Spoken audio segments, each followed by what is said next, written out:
नमस्कार, मी ऋषाली यादव सारंग। ईव्हीएम विरोधात विरोधक चांगलेच आक्रमक झालेले आहेत। पाहूया त्याच संदर्भातल्या टॉप 9 बातम्या।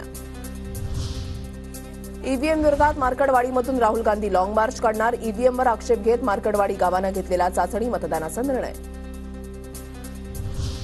शरद पवार उद्या मार्कडवाडीमध्ये जाणार। बॅलेट पेपरवर मतदान घेण्यावर ग्रामस्थांवर बंदी का? शरद पवारांचा सवाल। तर अजित पवार गटाला 58 लाख मतं मिळून 41 उमेदवार जिंकून आले। आम्हाला 72 लाख मतं मिळून 10 उमेदवार जिंकले। मतांच्या आकडेवारीवरून पवारांकडून संशय व्यक्त। उद्या शरद पवार मार्कडवाडीमध्ये जाणार। मात्र शरद पवार येण्यापूर्वी मार्कडवाडीमध्ये फडणवीस आणि राम सातपुतेंचे बॅनर।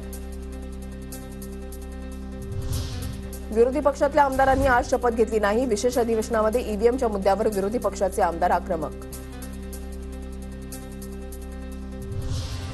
विरोधकांनी आमदारकीची शपथ न घेणं हा लोकशाहीसह जनतेचा अपमान। विरोधकांनी आज शपथ न घेतल्यानं मुख्यमंत्री फडणवीसांची टीका। तर लोकांनी निवडून दिल्यानंतरही शपथ न घेणं हा बेशरमपणा। बहुमत मिळवण्यासाठी लोकांमध्ये फिरावं लागतं। गुलाबराव पाटलांची टीका। मार्कडवाडीमधील जनतेनं मॉकपोल दिला होता। बॅलेट पेपरवर मतदान होऊ न दिल्यानं निषेध। आज शपथ घेणार नाही, आदित्य ठाकरेंकडून स्पष्ट। ईव्हीएमला दोष देण्यात अर्थ नाही। लोकसभेला ईव्हीएम बरोबर होतं आणि आता ईव्हीएमवरच आरोप। अजित पवारांची विरोधकांवर टीका।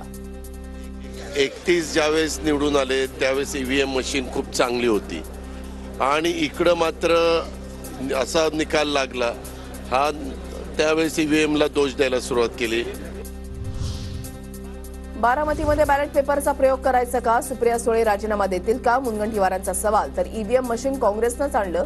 कर्नाटक तेलंगणामध्ये ईव्हीएमवर संशय घेतला नाही। मुनगंटीवारांचा हल्लाबोल। निवडणूक आयोगानं बॅलेट पेपरवर निवडणूक घेण्याचं पत्र दिलं की राजीनामा देणार। नाना पटोलेंसह सुनील राऊत आणि उत्तम जानकरांचा आव्हान।